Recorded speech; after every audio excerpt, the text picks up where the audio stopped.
This is Alan Hilliard here, and I'm with Coach Lin Hart of the Gateway Bluejackets here, and it's been a little bit of time. You've had some, practices and tryouts and stuff, but kind of what's been going on in the last month or so that you've had a break pretty much. It's interesting, kind of similar to yourself. There really hasn't been much of a break with season getting pushed back and us really concluding just about the time that we were supposed to start our off season. So we did take a kind of a few weeks to not really focus on football and kind of get back to normal life, and then got back up and running into our off season. And off season was critical. Everything we did for the off season last year was lost with the delays that we had, and changing the level of football that we're playing and everything. So we want to get back to just stabilizing the organization and having a productive off season as part of that. Yep. And this year, changes really in growth of the league. Your games will probably be regionally played now instead of spread out across, Nebraska and wherever else there. Well, we're really hoping that we have a Union, Missouri team as a part of the league right now, and several pending franchises in Illinois, which, like you said, would give us more of a regional model and cut down on our travel, which is always a goal with teams and organizations at this level. So hopefully things pan out well for the other teams, but the league is definitely growing, and our organization is growing as well. And coming off, a good first season, runners up in the championship game. So, is there any key players who are coming back from the team from last year that you're excited about? Well, a couple players, guys that we already have agreements in place with is Kyle Edlove, our quarterback, will be back, and he's our number one leader. He's the guy who we basically started this organization with, and Kyle has been nothing but a great leader. He never misses anything.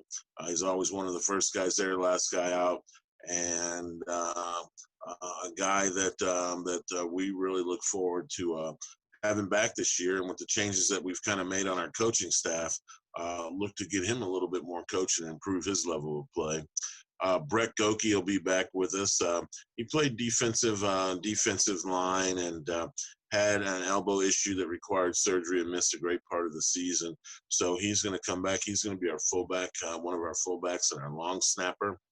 And we returned some pieces on the offensive line as well. So Sean Robinson will be back with us, and Josh Helms. So looking forward to having those guys back and getting into our off season with our trainer, Kane Royer, who had our team in great shape when we went into the pandemic delay last year. So we'll be back with him in January and February, and hopefully we bring a younger, faster team into the season this year.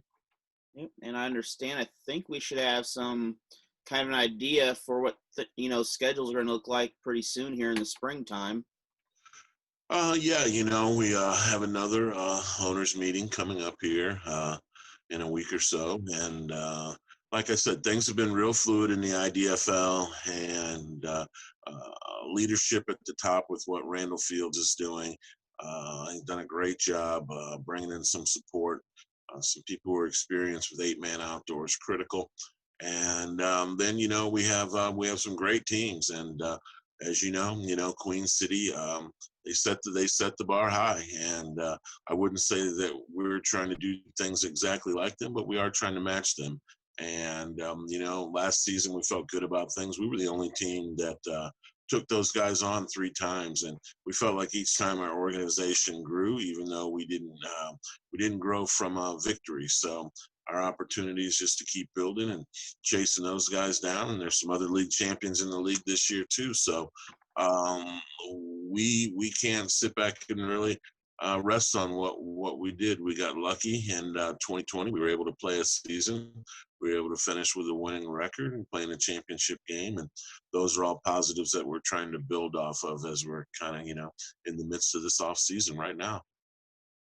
All right. And, looking into the future here. The cat's a little bored. But looking into the future here, you've got, I'm sure there's some young talent coming up, and especially now, any young talent that you're looking at or anything, any tryouts coming up for young talent that they want to look forward to, or, how can they get a hold of you? Yeah, I think the best thing that any potential player could do right now is just message our team page, our Gateway Bluejackets team page. What we like to do is we like to have as many of our roster guys practice as much as possible, at least once a week. So we incorporate an interesting system of tryouts and team practice together. So when you come for a tryout, we don't run the 40 and we don't do drills and stuff. We integrate you into exactly what we're doing with 8-man outdoor football. So it gives you a great chance to get acclimated and get a feel for the game. And it also is more of a legitimate tryout. I just believe when you're going to try out, I think it's great when you can go out and you can actually play football and not do drills. So that's been working great for us. And we got a couple dates left, December 12th and December 19th.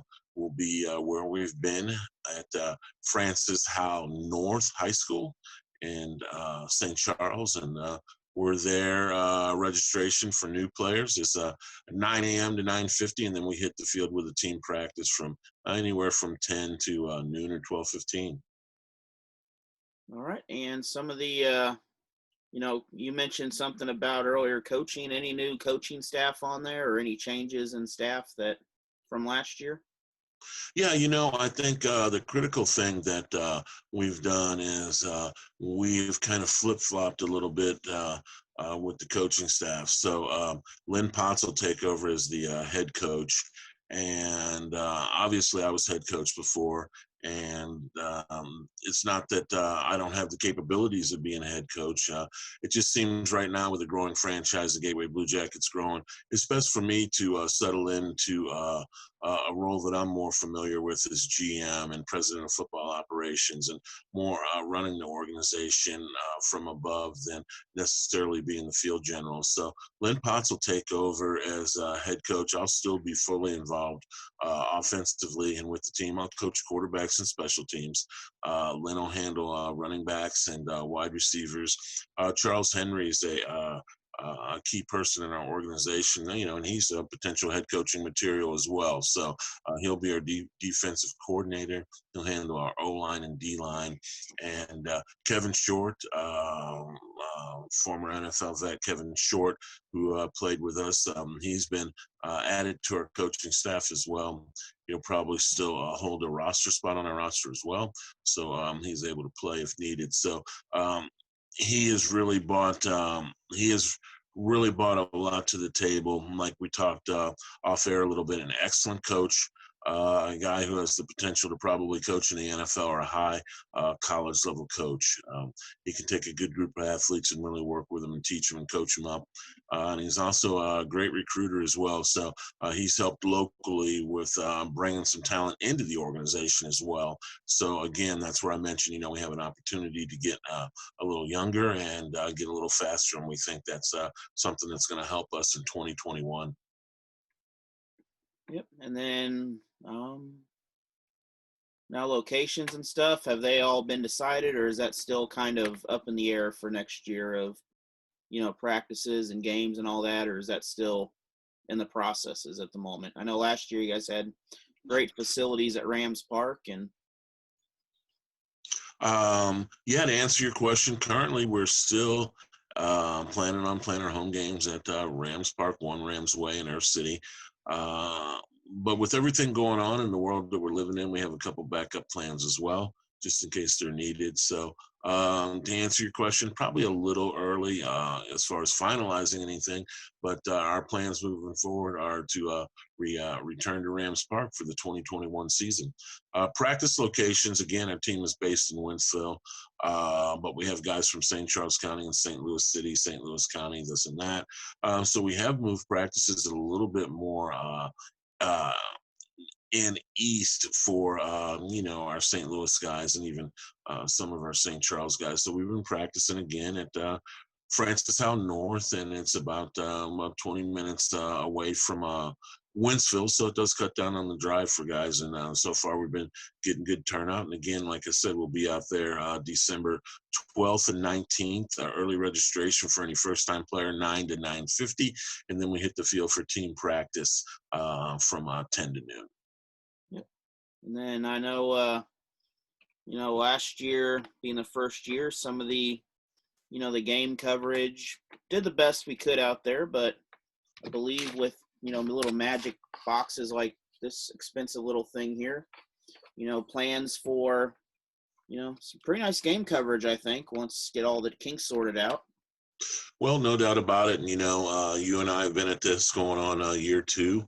And when we first kind of came together, we talked about you leading this operation for the Gateway Bluejackets as far as what we do from a media standpoint and any kind of production and everything. And I think year 1, I think we got off to a good start because I think initially right out the gates, I think other teams wanted to follow what we were doing and copy our model.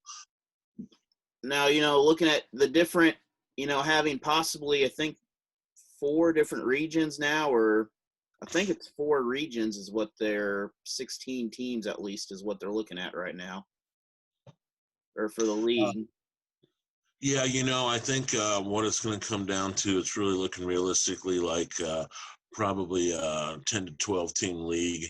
We'll be able to have the regional model, like you said, and then we'll be able to play a couple cross region games as well. So, again, the league is growing.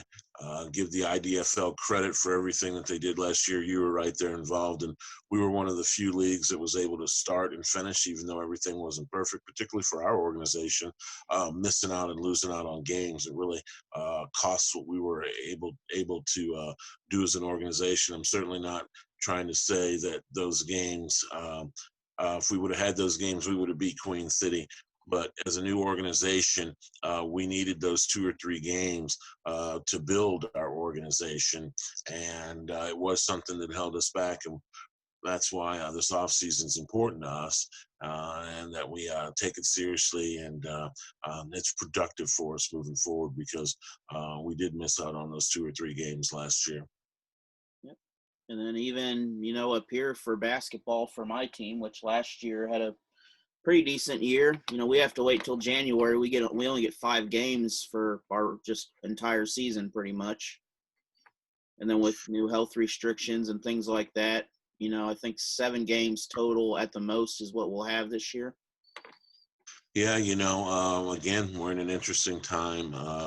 The only good thing about it is we've been through it. We've been in the midst of it. We've been in the middle of it. So we kind of know, we need to have multiple plans, A, B, and C. And I think, at this point, the Gateway Bluejackets have done everything they can to keep our players safe and healthy. So that's the beauty about the outdoor product. We're able to space, we're able to be in small groups, and that's really what we've done so far. Just do the things that are recommended to keep yourself safe, and we haven't had any problems, knock on wood, and we're going to continue to do those type of things to take care of our players and make sure that player safety on and off the field and throughout this pandemic is paramount.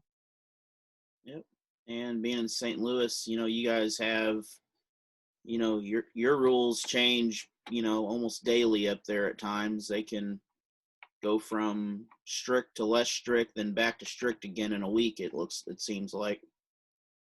Yeah, it's all things that we kind of learned last year, and everything was so new to us. So again, we kind of have an understanding of what we're dealing with and how we need to work within the framework of the guidelines. We are in an interesting situation because, again, like I mentioned prior, we have players from St. Louis City, St. Louis County, we have St. Charles County, and so when you have that. There at times, even for rostered players, there can be a separate set of rules for everybody based on where they reside. All right, Coach. Well, good luck this season, and I will catch up to you in a little bit once basketball season is over and get some things set up. But have a good year, and I still expect an in-game cameo at some point this year. All right, yeah. Hey, we'll get you in there. You know, we got a lot going on behind the scenes, man. So you might have to make an appearance for us, you know. But on a serious note, we appreciate everything that you do. The guys love you. They're always asking whether you're going to be involved moving forward. So you know, I had an opportunity to let them know when your name came up at practice last week that you know, like we've talked about a lot, you're the man. You handle the production. The YouTube channel was something that was really something that worked out well for us, and you had a lot to do with that. So we're looking forward to 2021, and we appreciate you covering the team the way you do. Oh, not a problem there. Thanks a lot. And I've had 25 games in the last 7 days to practice. All right, well, keep it up. Practice makes perfect. So Yep. we'll talk to you down the line as we try and do a little bit more, not only with the Gateway Bluejackets, but we try and do something from a league level probably here pretty soon too. So we'll throw that out there for the people. Oh yeah, I actually was. I am the media kind of guide for the league at the moment there. So. Well, like we try and make sure that everybody understands, the Gateway Bluejackets are going to be first and foremost in what we do in regards to broadcasting, with my broadcasting background and yours as well, and particularly your understanding of how to broadcast with the latest technology and everything. So we think it's a win-win for the Gateway Bluejackets, and we think it's a win-win for the IDFL. So we're happy to have you a part of our organization. Coach, I will talk to you in probably about a week or so for some more updates, I imagine. All right. Thank you. Appreciate you. And you have a good one. Good luck with basketball. Yep.